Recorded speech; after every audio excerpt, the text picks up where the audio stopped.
September 2002. A heavy chill enveloped the empty lot by the Clearwater River, 2 miles from downtown Orofino, Idaho. The beam from the construction engineer's flashlight cut through the white fog and cement dust, illuminating something no one was supposed to find. "Central, I need backup at the old Dalton property and send the coroner." His voice echoed over the radio in the cold wind. What began as a routine construction survey had turned into something entirely different, a development that would answer questions haunting the town of Orofino for 47 years. Beneath the old concrete lay the skeletal remains of a woman, a cloth-wrapped electrical cord that had rotted away, and a silver ring engraved with the initials M and W. The ring Margaret Dalton had worn on that winter night in 1955, the night she vanished without a trace after her husband, William Dalton, arrived to talk reconciliation. For nearly half a century, Margaret's disappearance was nothing but unanswered questions. The mother of 5, the church-going woman, gone into the white snow with no one knowing why. The dinner table, untouched, the back door ajar, and her silver Chevrolet abandoned on the roadside, keys still in the ignition. 3 weeks later, police concluded curtly, presumed voluntary departure. 2 empty chairs at the dinner table every Christmas. 5 children growing up without a mother, and a community that chose to believe in peace over truth. The town of Orofino had buried that memory for nearly half a century, until the concrete was broken and the secret began to surface. Before continuing this shocking story, take a second to subscribe and like this video. Your support helps bring forgotten cases back into the light, and helps victims like Margaret Dalton be heard after decades of silence. The discovery at the Dalton property was not just the end of a missing person case, it was the first domino in a chain of events exposing secrets hidden for nearly half a century in northern Idaho. Because when authorities finally identified the suspect and executed the arrest warrant in 2002, it wasn't a stranger, not a madman or nameless drifter. It was someone the entire community trusted, someone they saw every week in church, someone who had lived among them for 47 years, carrying a terrible secret no one could have imagined. This is also the story of a divided community. When Margaret Dalton vanished in 1955, suspicion spread through Orofino like wildfire. Neighbors blamed each other. Families stopped greeting one another. The search for that woman cracked the peaceful surface of an American mountain town, and those cracks only truly shattered when the truth was revealed, nearly half a century later. What makes this case particularly haunting is that the answer was always so close. The prime suspect had been interviewed in the initial investigation and slipped through the net. For decades, that man attended memorials for his missing wife, read scripture in church, looked his children in the eye, and maintained a gentle facade while concealing an unimaginable secret. Where are you watching from today? Leave your location in the comments below. I'm always curious how far these stories travel and how they connect us across time and distance. Tonight, we'll go back to February 1955, trace the failed investigation, follow the 47-year journey of a cold case, and uncover the stunning breakthrough that finally closed one of the most mysterious cases in Idaho history. This is a story of loss, perseverance, deception, and ultimately justice delayed, but never denied. February 1955, the town of Orofino, Idaho, was immersed in an endless winter. Snow fell relentlessly through the night, blanketing the pine ridges along the frozen Clearwater River in a dull gray sheet of ice. On the dirt road 2 miles from downtown, the Dalton family's wooden house stood silent in the biting wind. The flickering oil lamplight spilling from the kitchen window was the only glow in the frigid scene. Margaret Dalton, 30 years old, mother of 5 children, had been living separately from her husband for nearly 6 months. People said she was gentle, rarely went out, just stayed home with the young kids and housework. William Dalton, the town's mill owner, was seen as an exemplary man, regularly attending church and participating in every community activity. That night, he drove to his wife's house, saying he wanted to talk reconciliation. The neighbors across the street were still awake.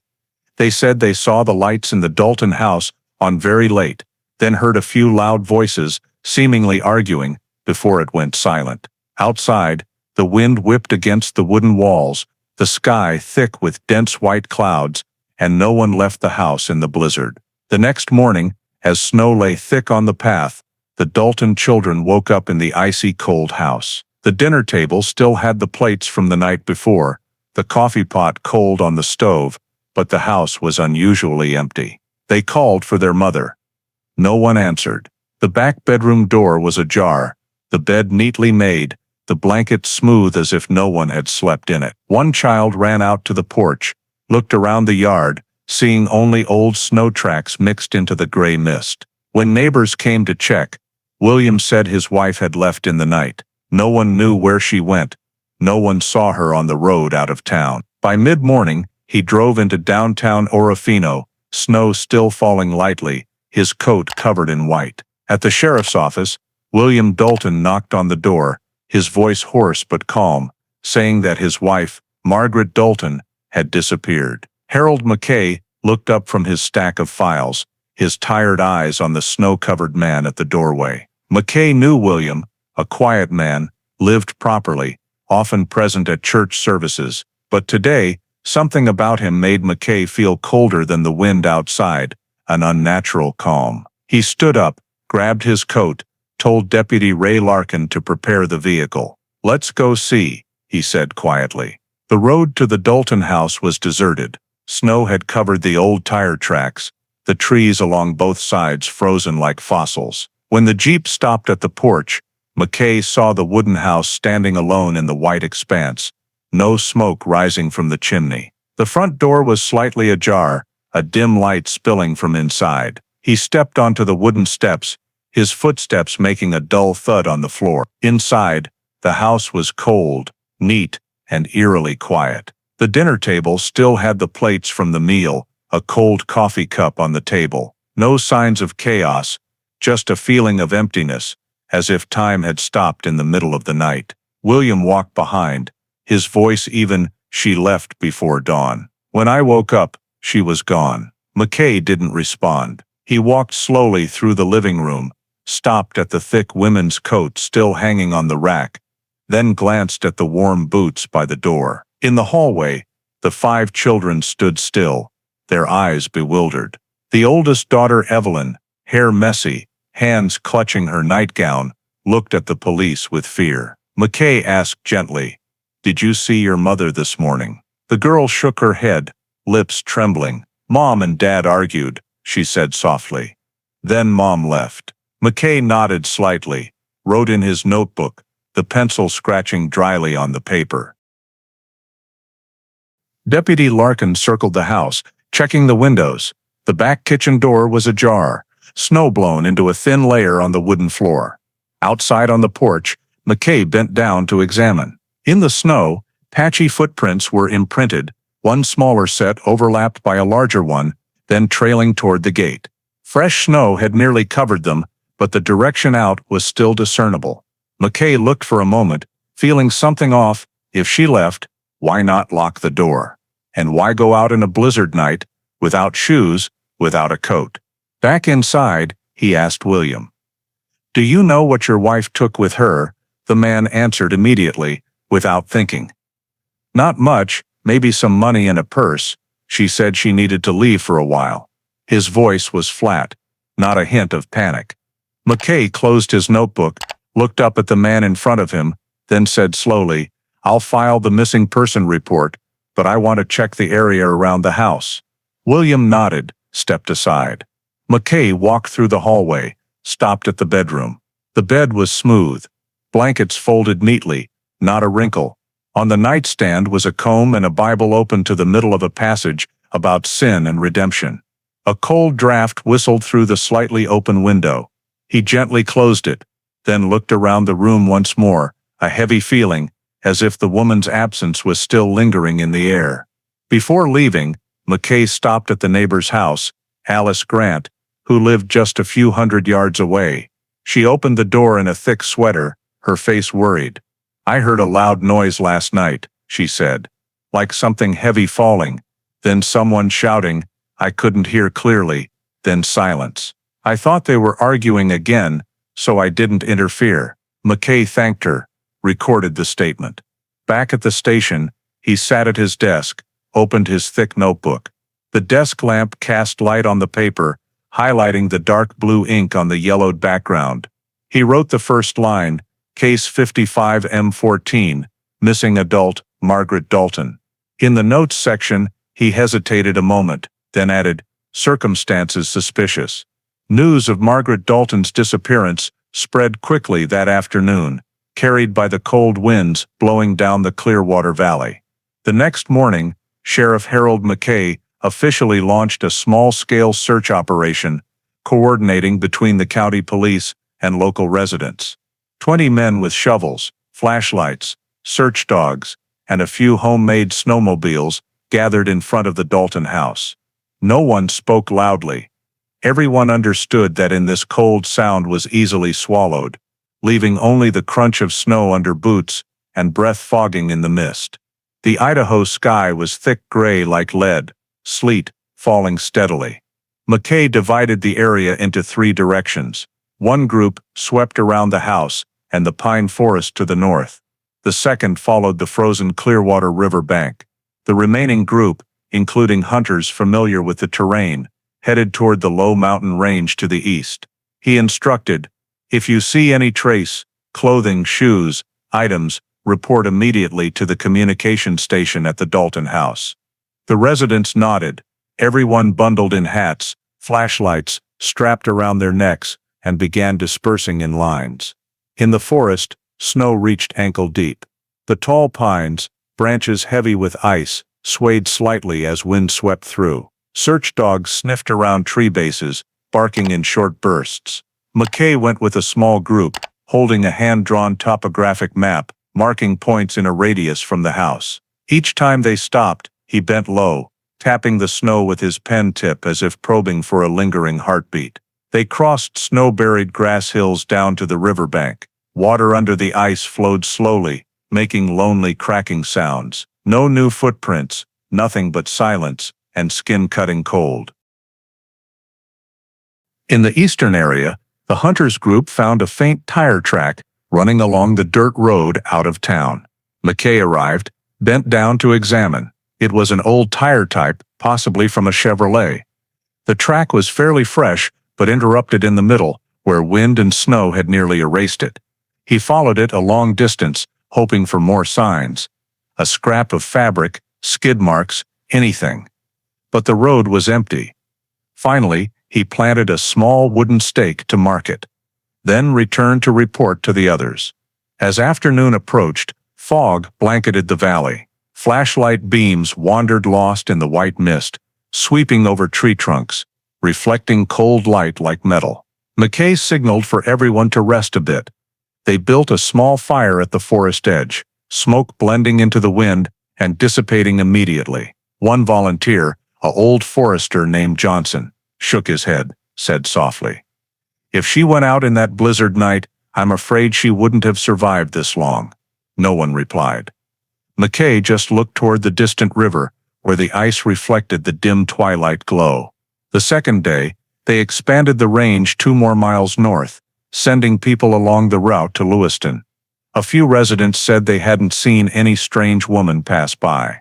The gas station near town also confirmed no sale to anyone named Margaret Dalton that night. McKay noted it, marked the timeline. Snow kept falling, covering the footprints they had just made, as if erasing every effort. By the third day, the wind shifted, temperature dropped to -12 degrees. The dogs were exhausted, breath steaming thick white. A few people had to turn back due to frostbite. McKay stood at the forest edge, looking down at the vast white valley, smoke from distant homes rising straight into the sky. He knew the chance of finding the woman alive was fading. He called off the main search, keeping a few to continue checking suspicious points along the river. As the sun dipped behind the mountains, snow began falling heavily again. 3 days passed, not a trace, not a new witness. Every effort sank into the heavy cold of February in Idaho. McKay wrote in his notebook, "Search operation suspended, no results." He closed the book, stood in the white field, looking toward the small wooden house, silent in the encroaching darkness, where this story began, and where all questions remained unanswered. The morning of the fourth day, as the search was nearly halted, a lumber truck driver named Carl Ingram called the police station. He said he saw a silver Chevrolet parked on the roadside, about 2.5 miles east of downtown Orofino, near the turn down to the pine forest. "The car's covered in a layer of snow, but I'm sure it hasn't been there long," he said, his voice hesitant. Sheriff Harold McKay immediately left headquarters, bringing a camera and notebook, with Deputy Larkin following. The road to the scene was winding, flanked by ancient forest thick with mist. When they arrived, the Chevrolet appeared in the white expanse, eerily quiet. McKay stopped the vehicle, stepped out, crunching through the soft snow with steady sounds. The Chevrolet was parked neatly close to the road edge, wheels half buried in snow, driver's side door locked. He brushed the thin snow off the windshield, peered inside. On the driver's seat was a thick green fabric coat, folded neatly. The seat was pushed all the way back, creating an unusually wide space. McKay tried the door handle, locked tight. He looked around, no signs of struggle, no skid marks or footprints near the car. Just a few broken pine branches and faint tire tracks on the road, matching the type seen the day before. McKay took out his camera and shot 3 photos, overall view, front and interior, through the glass. Larkin stood nearby, noting position, vehicle direction, snow depth. They searched a 20-meter radius, found no dropped items, just bark scraps and gravel. The air was thick, wind gusting, making snow from the hood fly up like smoke. McKay knelt, gently lifted the half-snow-covered license plate, confirming it was Margaret Dalton's car. He nodded, signaled Larkin to call the tow truck. As they waited, McKay quietly observed the scene. The narrow road was deserted, curving around the hillside, no houses or signs of life in sight. A few hundred yards away was dense pine forest, where light barely penetrated. He had a strange feeling, as if this car hadn't been abandoned by someone, but forgotten here, swallowed by snow and wind. When the tow truck arrived, 2 local workers shoveled snow around the wheels, then hooked the cable. One asked, "Could she have gotten lost?" McKay replied softly, "I don't know, but she couldn't have locked the car herself and left in the middle of the night." The Chevrolet was towed to the county impound lot. There, McKay opened the car door for the first time. Cold air rushed out, mixed with musty damp and old fabric smell. He examined closely. Front seat, slid all the way back, gear in park. In the glove compartment were a few coins. A receipt from the downtown grocery store, dated February 10th. Exactly 2 days before Margaret vanished. A small purse on the back seat contained a wallet, a thin notebook, lipstick, and a scrap of paper with a few illegible lines. No cash, no letter or other note. McKay took more photos, sealed the evidence, entered it into the report. Deputy Larkin closely inspected the floor, finding a few small scratches beside the door handle and driver's seat edge. No blood, no strange marks. "Maybe from the key scraping," Larkin said. McKay nodded. No response. He checked the trunk, found only a car repair kit, shovel, and rolled wool blanket. All dry, no signs of recent use. McKay closed the trunk, locked the car, instructed the officer to log. 1950 Chevrolet, silver, license plate, 3J 4251, owner, Margaret Dalton. That afternoon, in the small office at the police station, McKay reviewed the newly taken photos. The gray light in the images reflected the frigid atmosphere of February in Idaho. He lingered long on the shot of the driver's seat, pushed back. A simple detail, but one that troubled him. A woman, 5'3", petite, wouldn't need to slide the seat that far back. He opened his notebook, wrote the final line. Vehicle found intact, no signs of violence, no criminal activity detected. After closing the notebook, McKay sat in thought, listening to the wind whistling through the tin roof of the headquarters. Outside, snow began falling again, light and thick, tiny flakes sticking to the window glass, melting into faint water streaks, as if everything, the tire tracks, the truth, was about to be buried once more. The afternoon the Chevrolet was found, snow still falling lightly, as Sheriff Harold McKay called William Dalton to headquarters for a second statement. The small room, lit by the yellowish glow of an incandescent bulb, walls stained by cigarette smoke. William entered, dark coat, boots still caked with mud and snow. He sat in the wooden chair across from McKay, posture calm, eyes nonchalant. When McKay asked, he began recounting everything in his own way. Margaret, she hadn't been well for months, tired, depressed. She said she couldn't handle the family pressure and wanted to get away. Art paused, pulled a small folded envelope from his inner pocket. I found this on the kitchen table the morning she disappeared. McKay put on gloves, opened the envelope. Inside was a pale yellow sheet, folded in half, blue ink slightly smudged, the handwriting even, slanting right, first line reading. I'm leaving because I need peace. Please don't look for me. I'll contact you when things settle. Signed Margaret below. No date. McKay read it over and over, then looked up.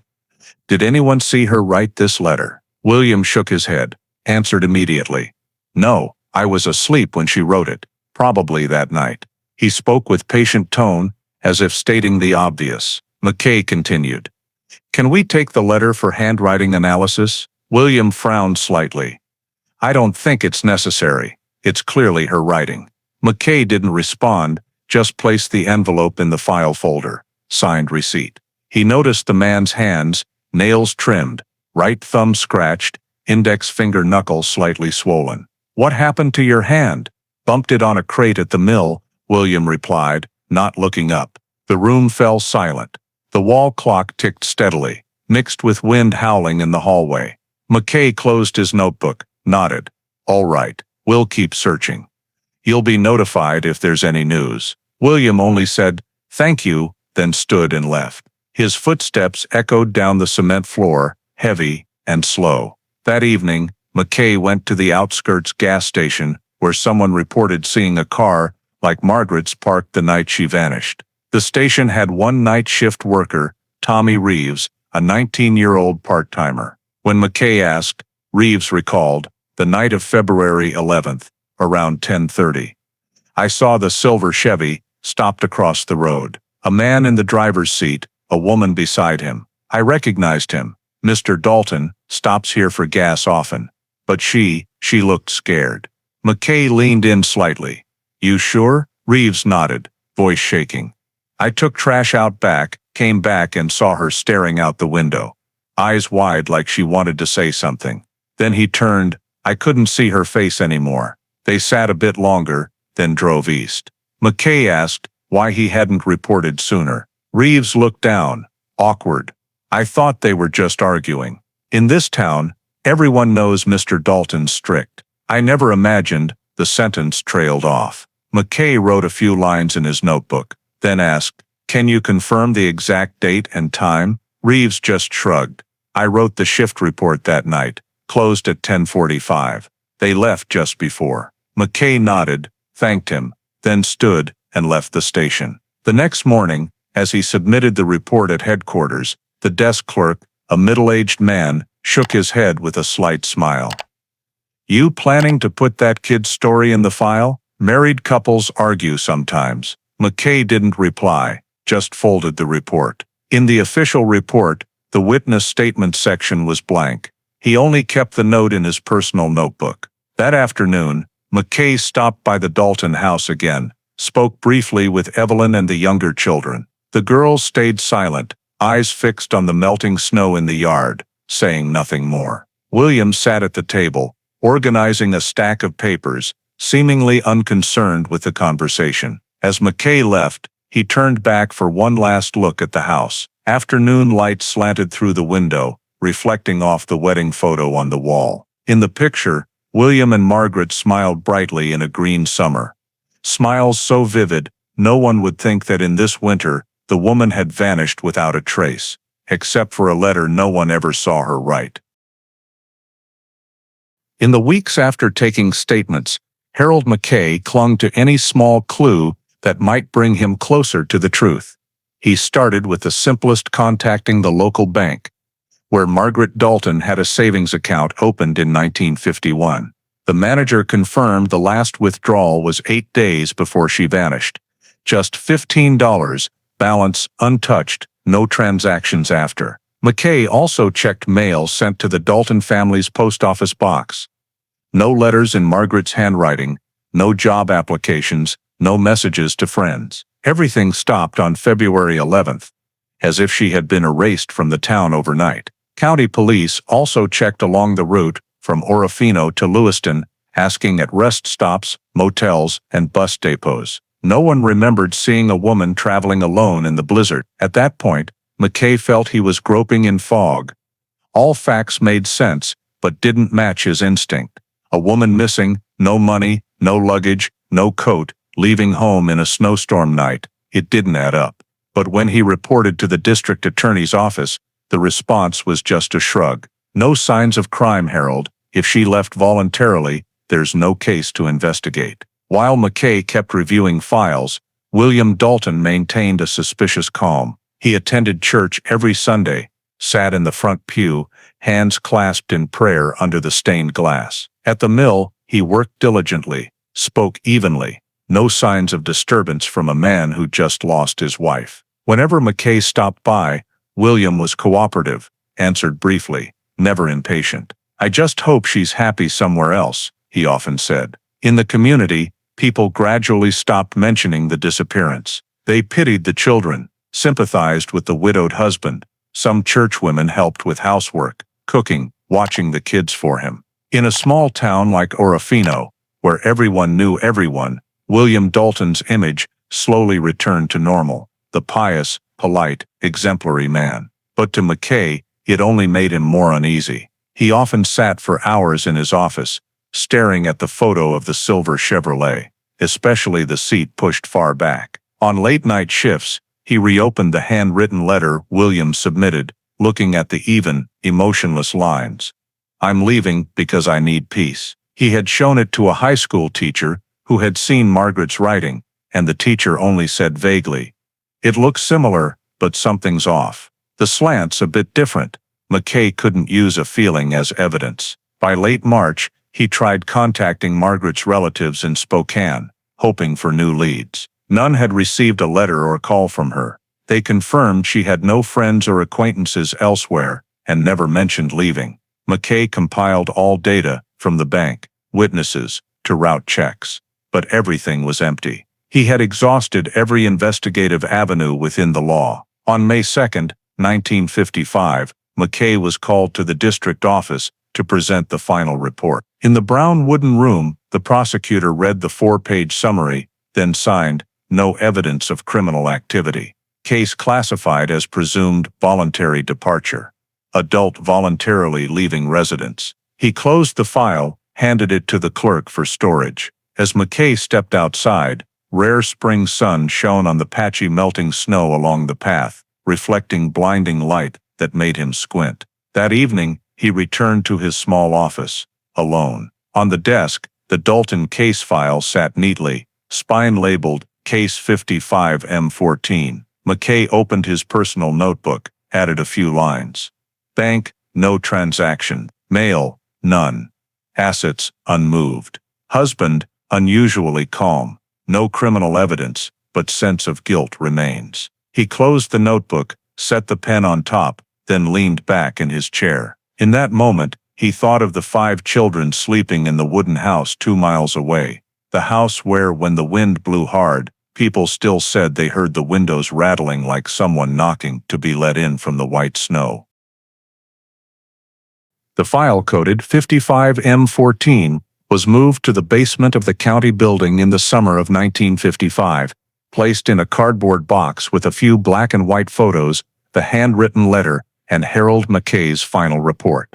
The clerk labeled it presumed voluntary departure, then pushed it into the last row of metal cabinets where cases no one pursued anymore were stored. Outside, the town of Orofino entered autumn, pine canopies darkening, and Margaret Dalton's disappearance gradually faded from residents' memory like a cold wind that had passed. In the following years, William Dalton continued living in the old wooden house, raising his 5 children to adulthood. He never left town, still ran the small mill by the main road, where people often saw him working quietly by the saw, sleeves rolled up, sometimes pausing to chat with customers in his low, calm voice. Every Sunday, he sat in the front pew at church, nodding greetings, no one asking about Margaret anymore. Over time, people came to call him kindly Mr. Dalton, a symbol of an enduring husband and exemplary father. As the children grew up, left town for school or marriage, William became more solitary, but even more respected. At community gatherings, his name was always mentioned with gratitude, the man who overcame personal tragedy and lived with integrity. The old disappearance was buried under layers of time's dust. Harold McKay retired, moved to the Boise suburbs, taking his old notebook, occasionally opening it to reread the Dalton notes, like an unfinished strange memory. Every year, when snow blanketed the town, he remembered the letter with its cold line. "I'm leaving because I need peace." But to Orofino residents, the story had become the past. They told each other vaguely, "Once here a woman left without a word." No one mentioned suspicion, no one asked questions. Time passed, the town changed. The old dirt road was paved, the gas station where young Tommy Reeves worked became an auto repair shop. The church was renovated, new stained glass added, and even Dalton's mill turned into a well-known furniture store. William Dalton reached 80, hair snow white, eyes gentle, still attending services regularly, invited to speak at charity fundraisers. No one looking at him thought of the woman who vanished in the snowy night of 1955. In the Clearwater County storage basement, box 55M14 sat still on the shelf. Paper label yellowed, box edges frayed. Whenever new staff did inventory, they skimmed the description and noted inactive. No one opened it. No one remembered the woman's name inside. Only damp air and the smell of old paper spread from the metal cabinets, like the scent of sealed time. And so, for 47 years, Margaret Dalton's disappearance drifted into oblivion. A story buried with the snow, with the pious silence of a small town that believed some things were best left undisturbed forever. Autumn 2002, the town of Orofino was different from before. The old dirt road now smoothly paved, lined with freshly painted small shops, and the Dalton family's wooden house, once standing silent for over half a century, now just old concrete foundation. A local company won the bid to expand the parking lot for the Clearwater County administrative area. On the groundbreaking day, the sky was clear, golden sun covering distant pine peaks. No one in the work crew knowing this peaceful land held part of a story the town had forgotten. The first ground drill started operating on the morning of September 12th. Engine noise roared, concrete dust billowing thickly. The foreman, Jim O'Connor, directed a 4-man team drilling along the edge of the old Dalton House foundation to check footings. By noon, when the second drill bit hit something unusually hard, a strange metallic echo rang out. Jim signaled to shut off the machine, then bent down with another worker to look. They saw in the soil, mixed with cement debris, small bone fragments, brittle and grayish-brown. At first, they thought animal bones buried with construction waste. But when Jim gently brushed away the dirt, a longer, rounded bone like a human arm bone appeared. He froze, called his colleagues over. After just a few shovel strikes, they uncovered more of an old cloth-wrapped electrical cord, twisted tight into knots, and beside it a dusty silver ring, still faintly gleaming in the slanting sunlight. Jim immediately halted construction, called the county police. "We dug into something like human bones," he said. Voice mixed with excitement and fear. 15 minutes later, the first patrol car arrived, 2 officers stringing yellow tape to seal the area. News spread fast. Within an hour, nearly the whole street was out watching. Older town residents whispered that the land once belonged to kindly Mr. Dalton, who had passed away a few years earlier. No one thought of Margaret, because to most, she was just a faint name in memory. The new county sheriff, Robert Hensley, arrived with the forensic team in early afternoon. They set up tents, measured and photographed the scene. The first bone fragments were marked with small wooden stakes tagged with paper. As more soil was peeled back a few inches, they realized the rest of a human skeleton, frame nearly intact, lying on its side, head facing west, arms crossed in front. Around the neck bones was the old cloth-wrapped electrical cord, rotted but still coiled in a loop. The silver ring lay near the right hand, dust brushed off to reveal fine engraving. Min and W, 1940. The atmosphere around the scene grew thick. The gathered residents watched silently from afar, only the sound of marking pens and camera clicks remaining. A technician picked up a faded floral fabric scrap stuck in the dirt, seemingly the remnant of an old dress. All evidence was placed in sealed brown paper bags. Hensley ordered a wider perimeter, requiring the entire foundation to be preserved for further excavation. He said quietly to his subordinate, "This could be an old case. If it's human, we might have just touched a long story."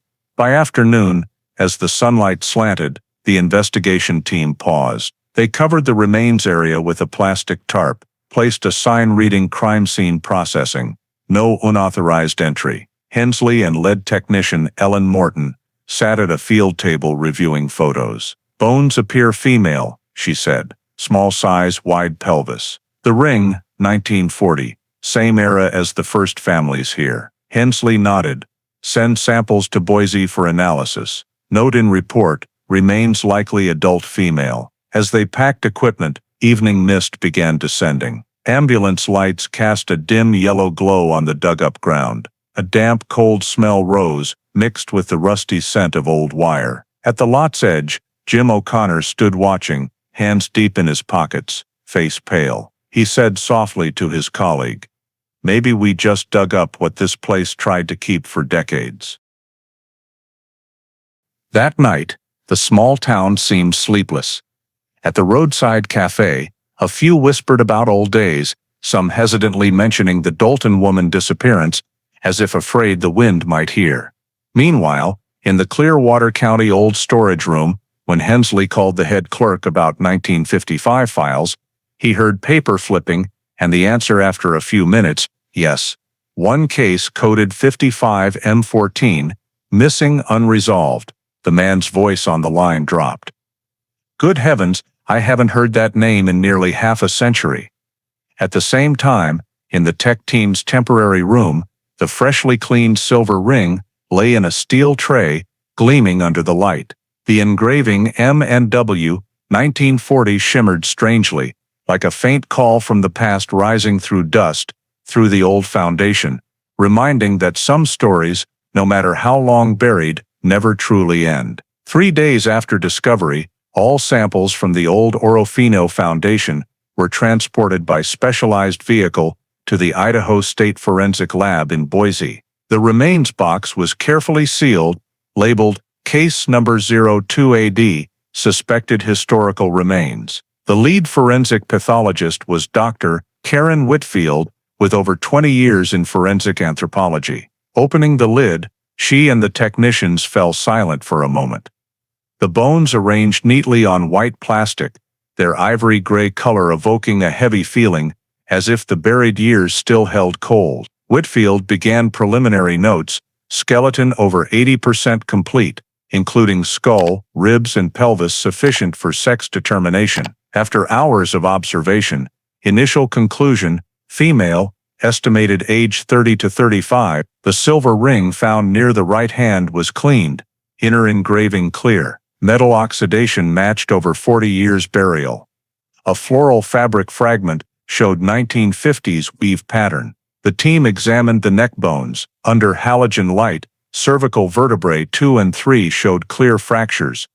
Bones compressed forward, sharp edges, no post-mortem injury signs. Strong force to the neck, Whitfield said, voice low. Likely strangulation, or pulling with a soft but firm object, possibly cord. Moving to wrists, results silenced the group. Both wrists had deep, uniform circular indentations, about half a centimeter wide, classic prolonged restraint marks. A technician compared the old cloth-wrapped cord, diameter and twist nearly identical. Ribs and arm bones showed no major trauma, indicating no blunt weapon attack. No knife or cut marks on bones. Joint displacement and leg position suggested the body was placed sideways, buried hastily, without wrapping. In the skull cavity remained a short dark brown hair fragment, removed and stored in a preservation tube. Whitfield noted, hair sample viable for DNA testing. The next day the lab extracted samples from lower jaw teeth, marrow well preserved due to Idaho's dry cold soil. DNA extraction followed ancient remains protocol, demineralization solution, protein isolation, PCR gene amplification. After 36 hours, they obtained usable nuclear DNA. Data was preliminarily compared to state genetic database, result no match with any modern profile. This confirmed one thing: the remains belonged to someone never registered in modern DNA systems, likely died before the 1980s. Dr. Whitfield recorded initial findings in the interim report to Clearwater Sheriff, sex, female, estimated age, 35, time of death, over 40 years. Direct cause, neck trauma. High probability strangulation by cord.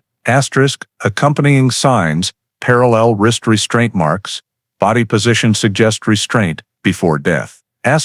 Preliminary conclusion, high probability criminal homicide.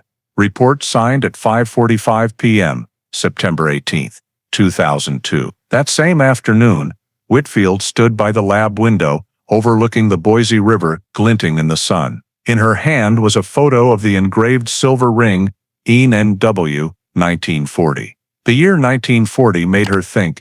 It matched the generation born early 1920s, exactly 30, if the victim vanished, mid-1950s. The scattered pieces slowly fit in her mind, like an incomplete diagram, woman around 30, missing mid-century, buried under a wooden house, strangled with electrical cord, old wedding ring. In the autopsy room, the team continued arranging bone fragments on the steel table, each marked in ink, 1A, 1B, 2A. White light reflected off bone surfaces, creating an eerie, pale blue glow. They worked silently, no one speaking. When finished, Whitfield closed the file, wrote the final personal note. Victim not buried to be remembered. She was buried to be forgotten. Outside, Boise sank into dusk. In storage, the remains box was resealed, ready for investigative handover. In the top corner of the transport manifest, Whitfield's neat handwriting closed with a short line. Suspected victim, female, estimated DOD circa 1955. No one in the room said another word, but everyone understood. From that moment, the disappearance, once classified voluntary departure, had officially entered the realm of crime. 3 days after the Boise forensic report arrived, Clearwater County Sheriff's Office held an emergency meeting. In the second-floor conference room, dim light reflected off the long wooden table, photos of bones and the silver ring laid neatly before each person. Sheriff Robert Hensley leaned against the wall, speaking slowly. "We have clear evidence of homicide. Time of death matches the 1955 disappearance. I want the old file reopened, reviewed from the start." His tone was firm, no objections. The lead investigator chosen was Susan Reyes, 35, from Idaho's Cold Case Unit. Reyes had successfully solved 2 cases over 30 years old, known for reconstructing scenes from old files. When she received the thin file less than half an inch thick, yellowed paper, folded edges broken, she raised an eyebrow. "That's all?" the clerk replied. "Not much to see. Just a woman who left voluntarily. At least, that's what it was then." Reyes nodded, picked up the file, eyes stopping at the faded old label, Case 55M14, Missing Adult, Margaret Dalton. She took the file to her private office in Boise's Special Investigations Wing. The first night, Reyes sat alone under desk light, turning each page. The opening report, former Sheriff Harold McKay's blue ink line, adult missing, presumed voluntary departure. Note circumstances suspicious. Below, a slanted firm signature. Reyes sat quietly for a moment. Cold cases always started like that. A vague assessment, a decades-long gap. She turned to witness statements. William Dalton's was brief, 3 paragraphs. He said his wife left in the night, took small purse, little cash. Tone calm, emotionless. Next page, copy of the handwritten letter, pale blue ink, neat slanted script, signed Margaret. Reyes examined under light, noting unnatural pen strokes, uneven letter spacing, the way tail at line ends pulled differently from others. She noted in the margin, handwriting analysis needed, never done. Next, search operation report, list of over 20 people, search areas marked in red ink. In the margin, McKay's handwriting, no results. Reyes read the silver Chevrolet Discovery, where McKay noted driver's seat unusually pushed back, then ignored it. No further explanation. She sighed, closed the file. Those small details, pushed back seat, handwritten letter, overlapping footprints, had been the missing woman's only voice, but for nearly half a century, no one listened. The next morning, Reyes went to Clearwater County Storage. The old metal cabinet smelled damp, classification boards still in 1960s pencil. The archivist, an older woman named Clara, led her down the long hallway.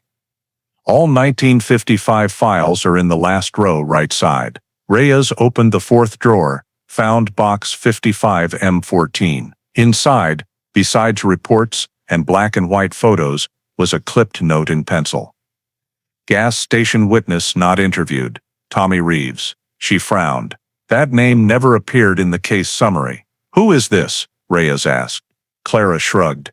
No idea. Probably a tip that got ignored.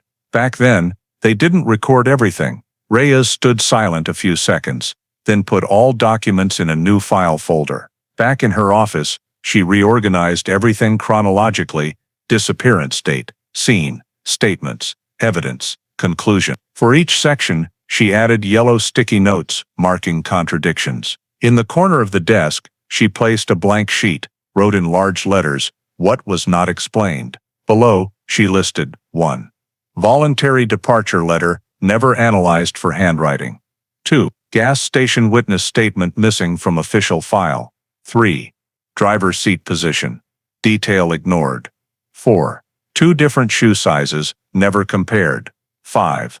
No evidence processing. When finished, Reyes leaned back, looking at the list. Everything pointed one way. The 1955 file was closed too soon. The faded blue ink lines still held gaps left by the woman named Margaret Dalton. She opened her computer, entered data, then typed in the title field.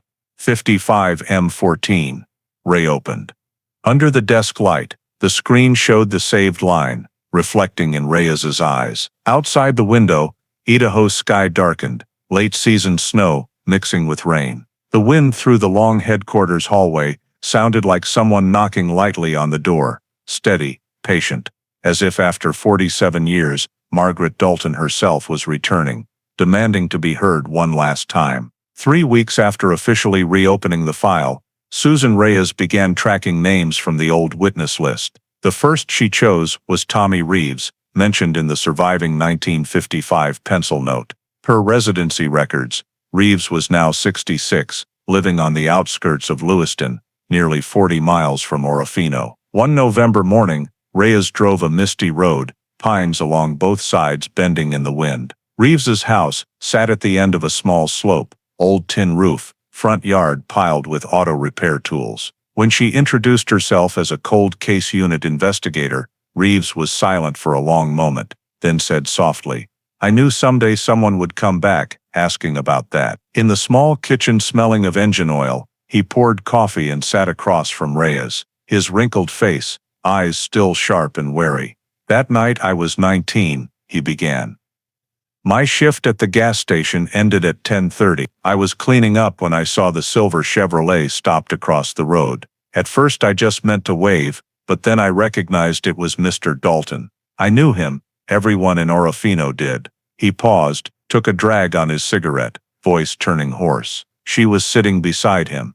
Car door closed, but the station light shone through the glass so I could see clearly. She didn't look at me right away, just turned her face away, hands on her lap, then suddenly glanced my way. That look, not like someone going somewhere peacefully. She was scared, like she was looking for someone to help, but didn't dare signal. Reyes asked, "What happened next?" Reeves sighed. He turned to her, said something. I saw her lower her eyes, then the car started and drove east. I stood watching the red taillights fade. It was terribly cold, snow starting to fall. I remember that feeling forever, like I just witnessed something wrong, but didn't know why. He stared into space, voice choking. I told the police back then. They came. I told them exactly like now, but no one came back. One said, "That's the Daltons' private married business." I shut up. Reyes opened her notebook, wrote every word meticulously. "Can you confirm for sure she was in the car?" "Absolutely," Reeves replied. "I'd seen her around town many times. I couldn't mistake her. That car was hers." I remember the small dent on the right rear door. He looked down at the cold coffee, voice lowering. "All these years, I keep dreaming of that look. I think, if that night I'd run over and knocked on the window, maybe things would be different." Reyes closed the notebook, looked at him a moment, then said softly, "You did what many wouldn't, you remembered. Now it's our turn to do the rest." Back in the office, Reyes opened her computer, entered the statement into the system, and labeled Primary Historical Witness #1, Thomas Reeves. The words appeared on the screen, quiet but heavy. She leaned back, looked out the window, Boise sky gray, sleet sliding down the glass. The case was taking shape, and in the old man's memory, Margaret Dalton's eyes lived again. 2 days later, Reyes tracked down the next name on the list. Evelyn Dalton Matthews, Margaret and William's oldest daughter, now 62, living in Spokane, Washington. The first phone call left her silent for nearly a minute. When Reyes introduced herself, Evelyn only said, "I know why you're calling." They arranged to meet over the weekend at a small cafe near the Spokane River. Evelyn arrived on time, wearing a thick beige coat, face stern but still gentle. When Reyes mentioned the 1955 file, she nodded, hands gripping the coffee cup. "I've carried that in my heart for over half a century," Evelyn said, voice trembling. "That night, my father told me to open the window for him to come in. He said he'd talked to Mom, wanted to reconcile. I believed him. I was just a child." She stopped, looked down, tears falling silently. "Later, when I woke up, Mom was gone. Dad said she left a letter. I asked about it. He said it was on the kitchen table. I saw it, but I knew Mom didn't write it. She never used blue ink." Reyes placed her hand on the table, nodded gently. "Did you tell the police?" "No one asked me. When they came, I just said what Dad told me. Everyone believed him, and I wanted to." Evelyn smiled sadly, eyes red. "I grew up in fear and guilt. I thought if I hadn't opened the window that day, things would be different." Reyes turned on the recorder, let her recount details. Evelyn said, "The noise the neighbors heard that night, thuds and things breaking, matched when she heard her mother call her name. I was about to run out, but Dad yelled for me to go to my room. Said Mom, just fell. I believed him. I was 15. I didn't understand." The statement left Reyes silent for a long time. Everything matched the file data. Neighbor noise timing, unnatural silence after, and 2 different shoe sizes outside the back door. When the conversation ended, Evelyn said very softly, like a confession, "I've lived my whole life in that house's shadow. Now, if the truth can be known, I want my mother called by her right name, not the one who left, but the one who was taken." Reyes said nothing more, just stood, held her hand tightly. Outside, the Spokane River flowed silently under white mist, and in Reyes's notebook, the last 2 lines of the interview were underlined. Second witness Evelyn Dalton Matthews, confirms opening window for suspect. Statement matches noise timing on disappearance night. After completing the 2 key interviews, Susan Reyes returned to Boise heavy-hearted. In her hands, the old case now had clearer shape, witness confirming victim did not leave voluntarily, and the oldest daughter's statement matching the disappearance night noise timing. What was missing was physical evidence, something to turn suspicion into legal fact. She sent a request to Clearwater County Storage, asking to transfer all original evidence from Case 55M14 to the State Forensic Center for re-examination with modern technology. 3 days later, the old brown cardboard box arrived, seal intact. Reyes opened it herself under forensic technician supervision. Inside were items time had dusted over, a paper bag with a long brown hair strand, the handwritten letter on pale yellow paper, several black and white 1955 scene photos, and a short Harold McKay report. Ink faded, but legible. No signs of violence detected. Circumstances suspicious. Reyes carefully transferred the hair to a new preservation tube, labeled Exhibit A1, hair strand, recovered 1955. The sample was sent immediately to Boise DNA analysis lab. She stayed, flipping through old photos, the snow-covered wooden house, patchy footprints on the porch, and the silver Chevrolet parked roadside. One close-up of the driver's seat, pushed all the way back, exactly as described. She paused, looked long. Those tiny details, a seat position, a hair strand, could be the key to cracking a case forgotten for nearly half a century. When DNA results came back over the weekend, Reyes read the report that night. The first line bold, 1955 hair sample matches 99.87% with DNA extracted from remains, found under Dalton Foundation, in 2002. She set the paper down, breathed deep. No doubt left, the hair in the 1955 house belonged to the woman buried under it nearly half a century later. This meant Margaret Dalton never left. She died in her own home. Next, Reyes turned to the letter. She contacted handwriting expert Pauline Greer at Boise Criminology Office. In the request, Reyes wrote clearly, compare letter provided by William Dalton in 1955 with his handwriting in personal documents stored at church records. She personally went to Orofino, to St. Matthew's church office, where William had been a volunteer leader, requesting signed entries in the donation log.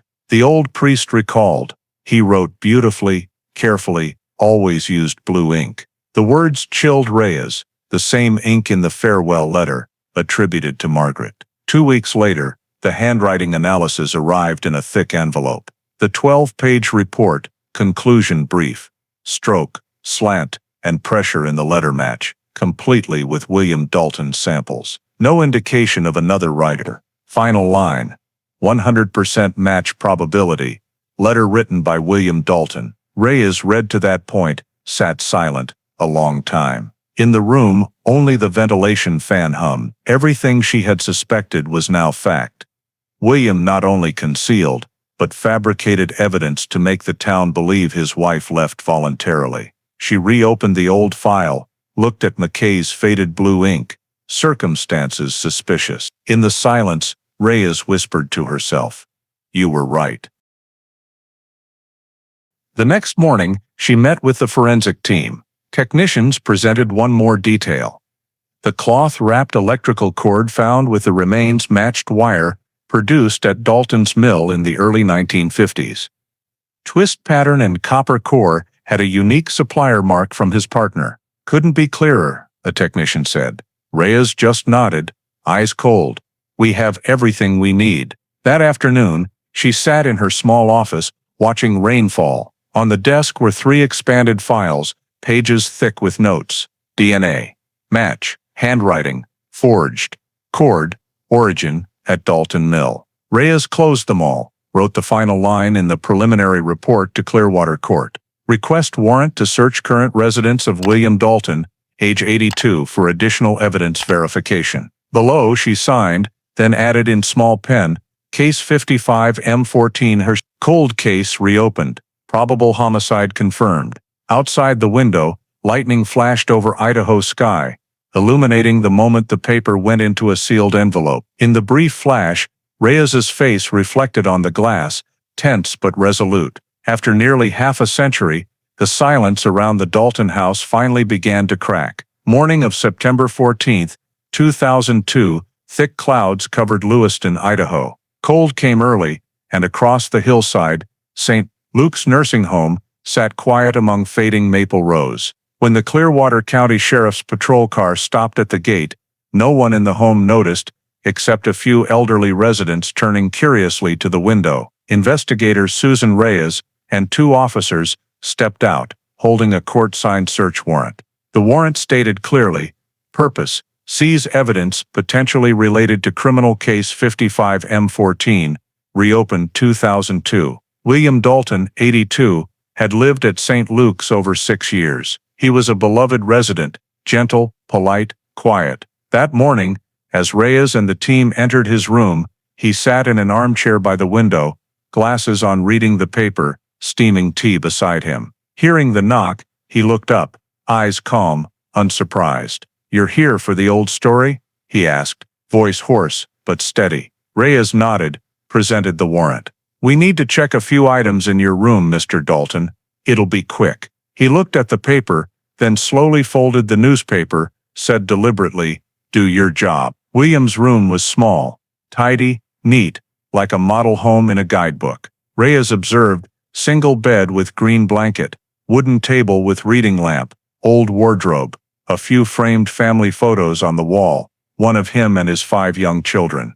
By the bed, a small bookshelf, mostly Bibles and catechisms. Next to it, on a high shelf, an old silver-painted tin box against the wall, standing out among clean items. Reyes signaled a colleague to photograph before opening. Inside, under yellowed newspaper layers, was an old-style Christmas light string, frosted glass bulbs, faded cloth-wrapped cord. Pulling it out, Reyes noticed a section cut off, end exposing bare copper. She carefully gloved, placed the lights on a tray. Cord twist and insulation matched exactly the sample from the Orofino Foundation. A chill ran down Reyes's spine. No longer coincidence, but the final link connecting past to present. Officer Miller, recording inventory, read aloud, "1 box of Christmas lights, pre-1960 manufacture. Condition: old, missing cord section. Temporary evidence log, code E02AD. Reyes added by hand, Christmas cord matches evidence found with victim remains, 02AD. Meanwhile, William sat still, hands clasped in lap. Window light hit his face, deepening wrinkles. Reyes asked softly, "You still keep these?" He just shrugged. "They're memories. Lights hung in my house every Christmas." His voice even and low, as if talking about someone else. Reyes continued, "This box, remember where you got it? Brought it from the old house, long ago. I didn't pay attention." He turned to the window, where early snow began falling lightly. While colleagues checked the wardrobe, they found a black leather Bible, spine-worn, buried under old newspapers. Reyes opened it. Between Gospel of Luke pages, a scrawled line in blue ink. I just wanted her to be quiet. She stood silent, a few seconds, speechless. The writing bold, strokes shaky but firm. Ink bled through to the next page. Reyes gently closed the book, signaled Miller to photograph. Note: religious item, handwritten, possible motive relation. In the small desk drawer, they found more: a wood-carving knife, a chipped porcelain mug, a faded old photo of Margaret Dalton, edge torn. On the back, small handwriting, summer 1953, before everything broke. Reyes felt the room air thicken, heavy and cold. She placed the photo in a separate evidence bag, labeled E02AD3. When procedures finished, Reyes signed the inventory, sealed all evidence. Officers taped red labels on each plastic bag. Evidence 02AD. William watched them work. No reaction. Only asked, "Do you think you found something new? It's all over." Reyes looked at him, voice calm but firm. "Nothing is truly over, Mr. Dalton. Only things not yet said." He turned away, silent. Before leaving the room, Reyes looked around one last time. On the wall, the family photo remained, but the children's eyes in the picture suddenly choked her. As the door closed, hallway light cast a long streak on the floor, splitting the room, half bright, half in shadow. She knew she had just stepped across the line between suspicion and truth, and those sealed items, old and small, had become the only voice of the woman forgotten for nearly half a century. That same afternoon, after completing the evidence seizure at St. Luke's, investigator Susan Reyes returned to the Clearwater County Sheriff's interrogation room. Small room, gray walls, just a wooden table, and 2 metal chairs. White overhead light cast a round glow in the center. William Dalton sat on one side, old wool coat still on his shoulders, hands clasped. He showed no fear, only slight fatigue, cloudy eyes reflecting the light. Reyes sat opposite, turned on the recorder, voice calm. "Mr. Dalton, thank you for agreeing to answer a few more questions. Everything you say today will be recorded." He nodded slowly, replied deliberately. "I have nothing to hide." Reyes opened the file, placed before him the photo of the Christmas light box found in his room. "Do you recognize this?" William glanced, then nodded slightly. "My family's Christmas lights. Very old. I meant to throw them out, and forgot." Reyes flipped to the next photo, the cut cord section, bare copper exposed. "A piece is missing. Do you know why?" He pressed his lips. "Maybe it broke when we moved. You know, old things wear out." His voice steady, no tremble. Reyes paused a few seconds, then gently slid over another photo, the cord section found around the skeleton's neck under the old foundation. "Do you see these two are the same?" William looked up, eyes flickering for the first time. He studied closely, lips moving, then said slowly, "I'm not sure. Everyone used this kind of Christmas cord back then." Reyes didn't respond, just tilted her head slightly. She pulled the handwriting analysis from the envelope, placed it before him. "Analysis shows the voluntary departure's letter was not written by your wife. It's your handwriting." William squinted, hands clenching. "My handwriting? Yes. Stroke, pressure, slant, all match your church donation log signatures." Reyes spoke softly, not harshly. "Do you want to explain why you wrote that letter?" A long silence.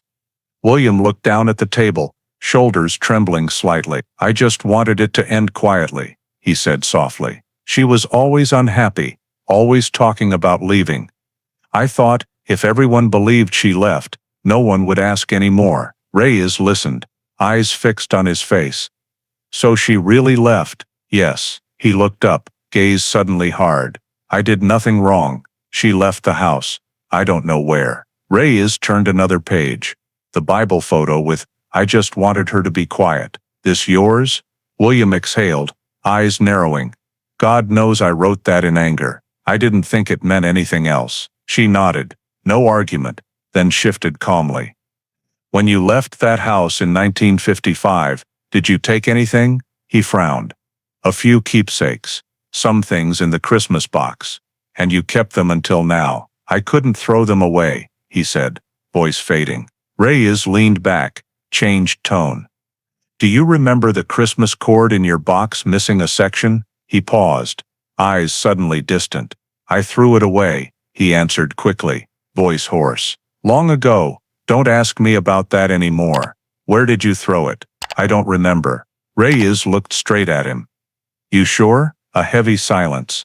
The only sound was the wall clock ticking dryly. William placed both hands on the table, trembling slightly. He looked at the cord photo, then said softly, almost mumbling, "You won't find it." Reyes leaned forward. "Find what, Mr. Dalton?" He didn't answer right away. The light shone on his aged, gaunt face. Finally, he smiled faintly, said slowly word by word, "I buried it deeper than you think." The room fell dead silent. Reyes stopped writing, eyes wide. The words rang clear in the running recorder. She repeated, voice calm. "You said buried it. What do you mean?" William briefly realized he had said too much, shook his head slightly. "Just a figure of speech. I was rambling." Reyes closed the file, turned off the recorder. "I think that's enough for today." As the officer led him out, Reyes sat still, staring at the Christmas light photo on the table. Outside sunset cast a faint red through the window frame, shining on the scrawled note, "I buried it deeper than you think." she had just added to the record. Those words, seemingly casual, carried the weight of 47 years of silence, a confession hidden in the calm of someone accustomed to living with guilt. After the interrogation, Susan Reyes submitted the full recording and evidence files to the Idaho State Forensic Lab for additional analysis. 2 days later, the sealed bags coded Evidence 02 IED, including the Christmas light cord, Bible photos, and fabric sample from William Dalton's box, were transferred to the Boise Analysis Center. There, Dr. Karen Whitfield, who had handled the 2002 remains examination, took over again. Opening the seals, she immediately recognized the old Christmas cord. Cloth wrapping darkened gray-brown, copper core exposed at the cut. Label read, "Recovered at nursing home, Dalton residence item." Beside it, the cord from the victim's neck, labeled "Recovered from burial site." Whitfield and technicians compared the two samples' structure under a scanning electron microscope. They examined the outer wrapping, cotton blend synthetic fiber, type commonly used 1953-1957 by Bendix Electric Company. In the core, two parallel copper strands tightly twisted at 0.8 mm diameter, same size and twist as the missing section in Williams' light box. Chemical analysis showed the faint red inner insulation with lead and aluminum composition matching perfectly. Interim report concluded, both cord sections manufactured in the same period, same factory, highly likely from the same light string. Comparing the cut ends, Whitfield noted a distinctive angled cut from a wood carving knife, type common in mills. Under magnification, the cut surface showed ultrafine saw marks, professional blade style, not scissors or pliers. This cut wasn't random, she told a colleague. Someone deliberately removed a section for use. Enlarged photos were printed and attached. At page end, Whitfield handwritten, "Seized Christmas cord from suspect residence matches victim neck cord in structure, material, and cut marks completely." Meanwhile, Reyes received DNA lab news. At her request, Evelyn Dalton Matthews provided her mother's old comb, kept as a keepsake over 60 years. A few broken hairs remained in the teeth, small but sufficient for nuclear DNA extraction. Technicians compared it to the 2002 jawbone hair. Result, 99.98% match, confirming victim as Margaret Dalton. The report also noted the 1955 file hair from her bed matched both others perfectly. Three-dimensional data fit like sealed pieces: bed hair, jawbone hair, and comb, DNA all one person. Reyes received results on the afternoon of September 26. She spread 3 reports on the table: left, Christmas cord analysis; center, hair DNA comparison; right, prior handwriting report. All arrows converged on one point: William Dalton. No other reasonable hypothesis. She opened her notes, typed the first lines of the synthesis, * Christmas cord sample, same type and manufacturing source as victim strangulation cord, * cut marks consistent with suspect-owned mill tools, * hair DNA samples, confirm victim identity as Margaret Dalton, matching direct relative genetics, * forged letter handwriting, proves suspect created false evidence to disguise crime. She paused, looked at the lines, then added, all physical and witness evidence unified, consistent with premeditated homicide at victim's residence on night of February 11, 12, 1955. That evening, Reyes visited the forensic lab to hear Whitfield's direct summary. In the room, microscope panel lights glowed. Whitfield pointed to enlarged cord ends. See this diagonal nick? It matches down to the copper strands, not coincidence. She opened wrist bone photos, half-inch circular indentations. Diameter exactly matches this Christmas cord. We measured. Reyes silent a moment, then nodded softly. Thank you, Karen. Maybe this case is finally closing. Leaving the lab, Reyes stood in the hallway, looking through the glass as sunset fell over Boise rooftops. In her hands, the thick file, each page a fragment spanning nearly half a century, finally fitting. She walked slowly, heels echoing firmly on the tile. Under the new file cover, her signature beside the bold conclusion, all physical, biological and witness data unified. Cause of death, strangulation by electrical cord. Charge confirmed, homicide. Premeditated murder. Outside, early snow fell lightly on the wet parking lot asphalt, melting slowly. Reyes paused, looked up at the gray sky. She knew, somewhere, the story Orofino once wanted forgotten had begun speaking again, in the voice of truth. Small, cold, undeniable. Morning of October 14, 2002, at Clearwater County Court, Idaho, the final investigation conclusion was submitted to Chief Judge Elliot Branson's desk. The nearly 200-page file, neatly typed, bold title, State of Idaho versus William Dalton. In the summary, investigator Susan Reyes wrote briefly, all physical, biological, and witness evidence confirm premeditated homicide. Judge Branson read silently, then signed the bottom of page 37, approved for arrest warrant. The court's red stamp hit the paper with a dry thud, ending 47 years of the Dalton case's silence. The arrest warrant was issued the same day, time-stamped 11:32 a.m. Subject: William Dalton, 82, resident of St. Luke's Nursing Home, Lewiston, Idaho.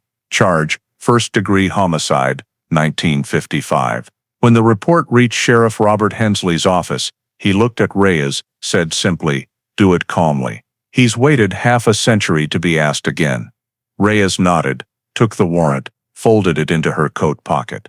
That afternoon, 2 vehicles left Clearwater headquarters, winding Highway 12 through pine forests. Sky overcast, clouds low, mist thick on the glass. At St. Luke's A, the atmosphere remained quiet as always. Morning shift staff unaware, only saw the serious-faced police enter. At the end of the second-floor hallway, William Dalton sat in the common room, reading the paper, glasses low on his nose. The article in his hand was the Lewiston Tribune local page. Small headline, Idaho police reopen, 1955, disappearance. As Reyes approached, he looked up, eyes narrowing, faint smile.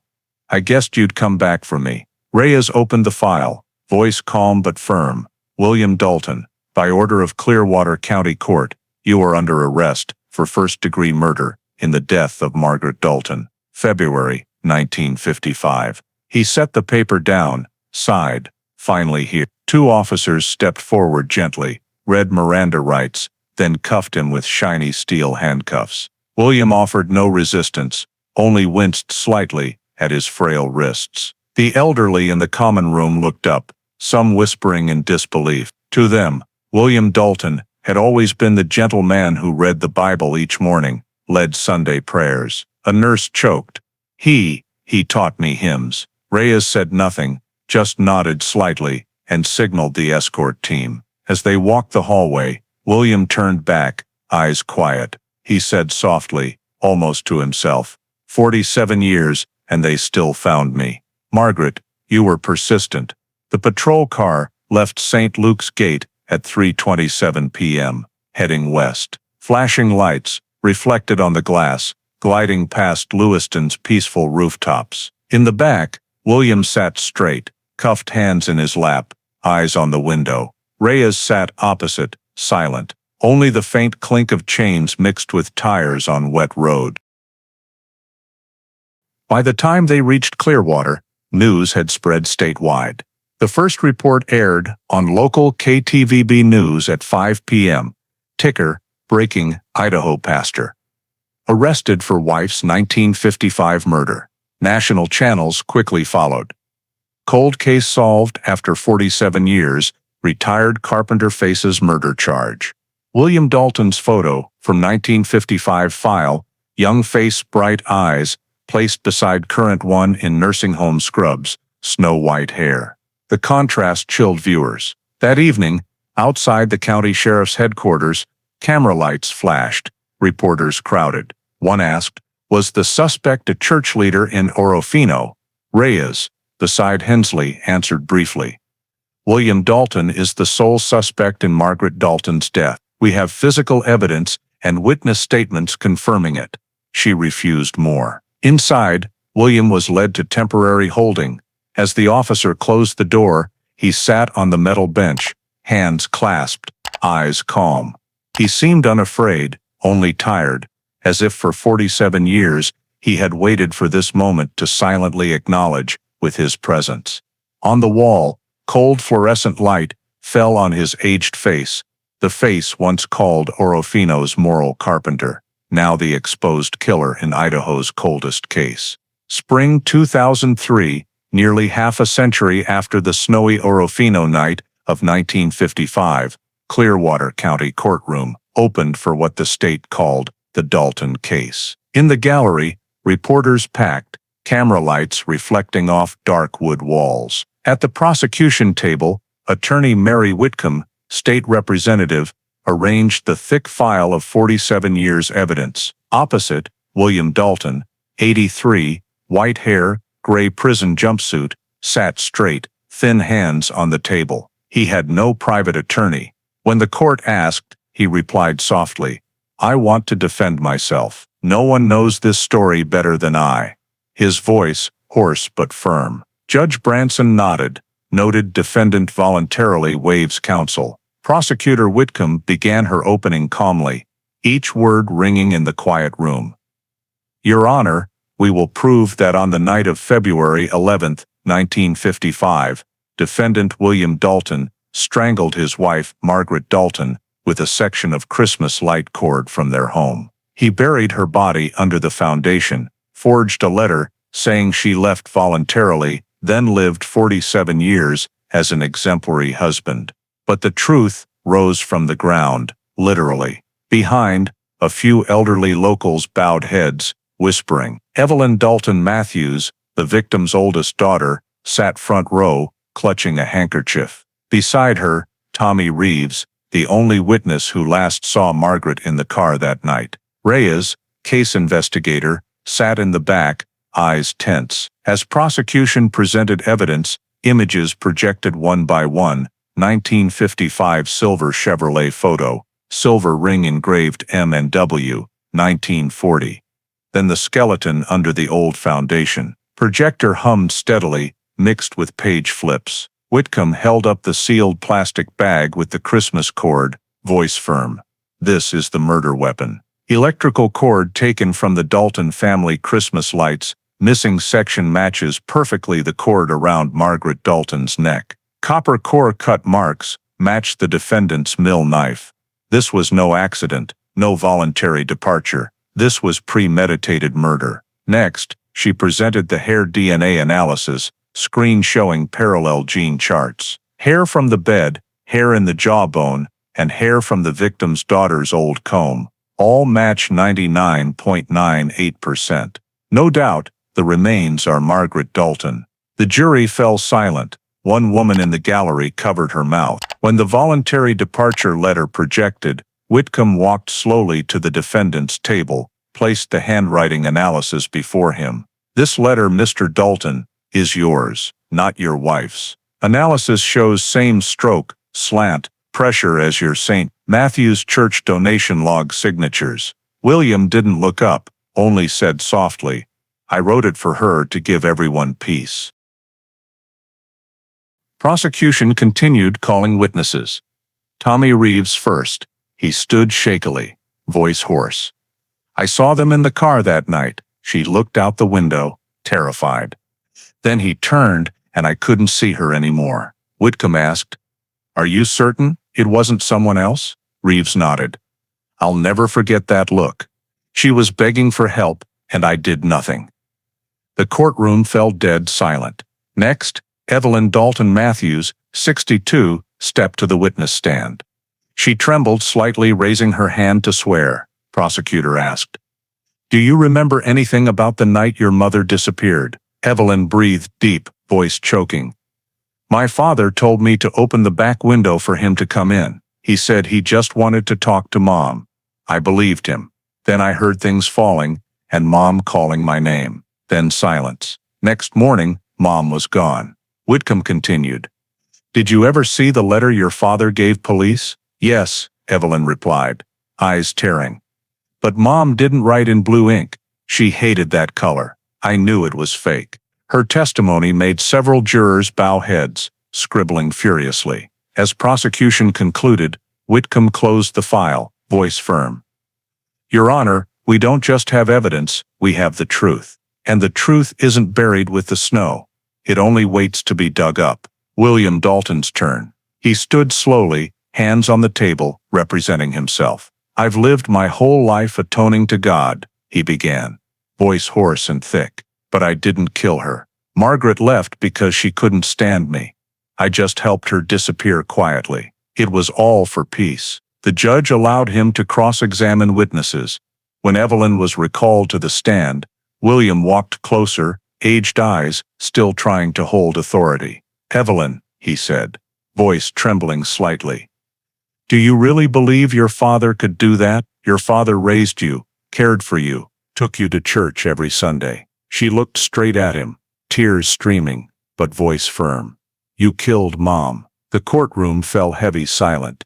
William stepped back half a pace, head bowed, lips moving, but no words came. A long pause stretched the air, then Judge Branson nodded slightly, signaled the clerk to record. Testimony confirmed. Defense ended briefly. William called no further witnesses. In his closing statement, he only said, I've lived long enough to know silence saves no one. If this gives Margaret peace, let God judge me. After 3 days of arguments, the 12-person jury entered deliberations. They took just over 2 hours to reach a decision. When they returned, the 4-person stood, held the paper, read clearly. We, the jury of Clearwater County Court, find defendant William Dalton guilty of first-degree murder, under Idaho Code 18-4001. The courtroom erupted. Evelyn covered her face crying. Reyes bowed her head, shoulders shaking lightly. Whitcomb nodded faintly, exhaling, as if lifting a burden. Judge Branson struck the gavel 3 times, voice low. Court records the unanimous verdict. Trial concluded. As police led William away, he turned back to the crowd.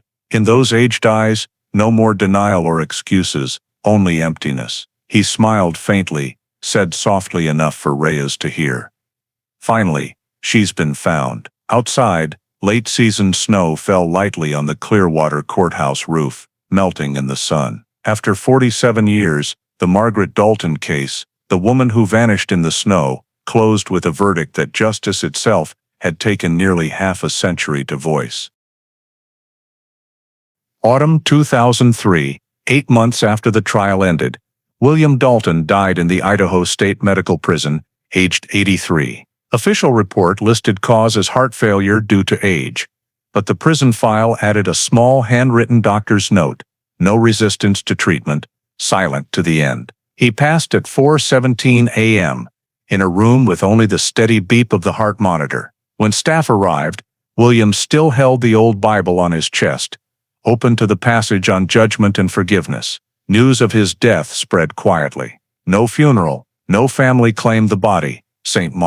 Matthew's Church held only a short prayer service, no name read. Evelyn Matthews received a mailed notice, inside a folded sheet.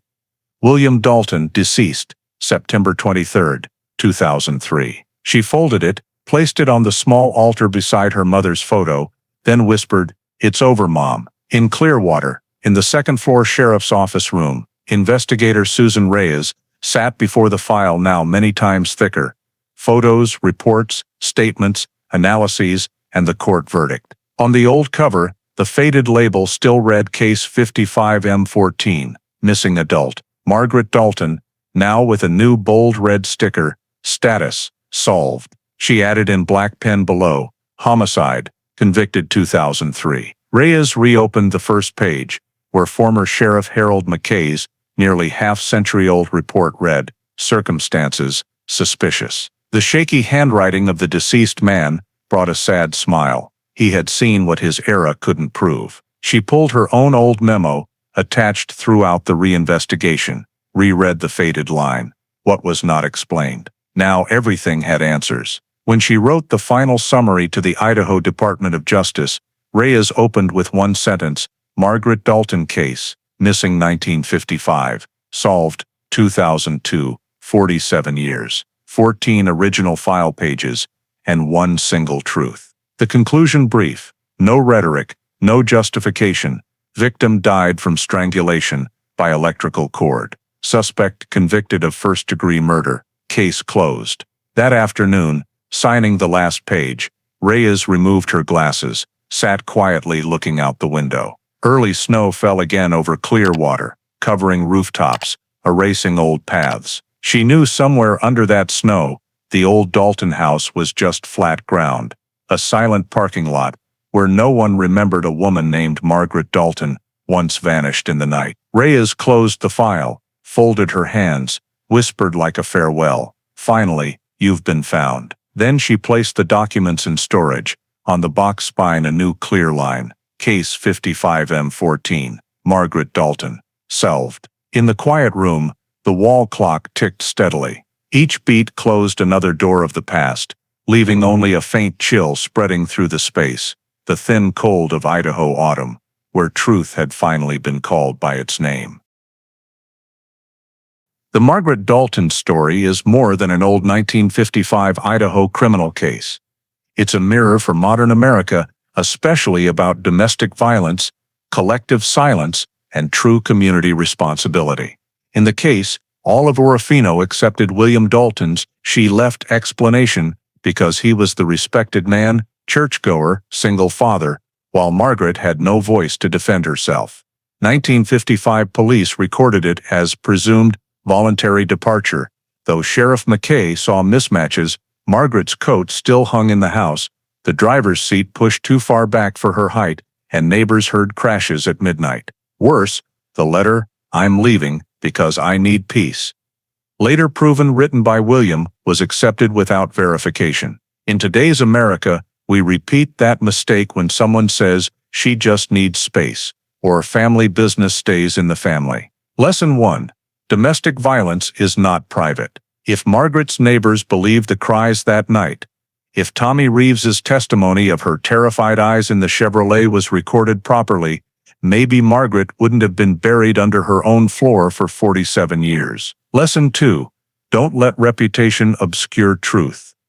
William was the moral carpenter, devoted father, front pew church sitter. But his daughter Evelyn lived her life with dad killed mom, silent because no one asked. We have a duty to create safe spaces for people like Evelyn to speak without fear of doubt, shame, or betrayal by their own community. Final lesson: preserve traces. A hair kept in a paper bag, an old Christmas cord, a handwritten note. These seemingly small things gave Margaret justice after nearly half a century. In real life, that means don't delete threatening messages, don't ignore control signs, don't see extreme jealousy as loving too much. This story reminds that justice delayed is still justice, but if we believe victims from the start, it doesn't have to be delayed. Thank you for following to the end of the Margaret Dalton case, where justice buried nearly half a century finally found its way back. Please subscribe to the channel so you don't miss other true crime stories, where every secret is retold to remind that truth never sleeps.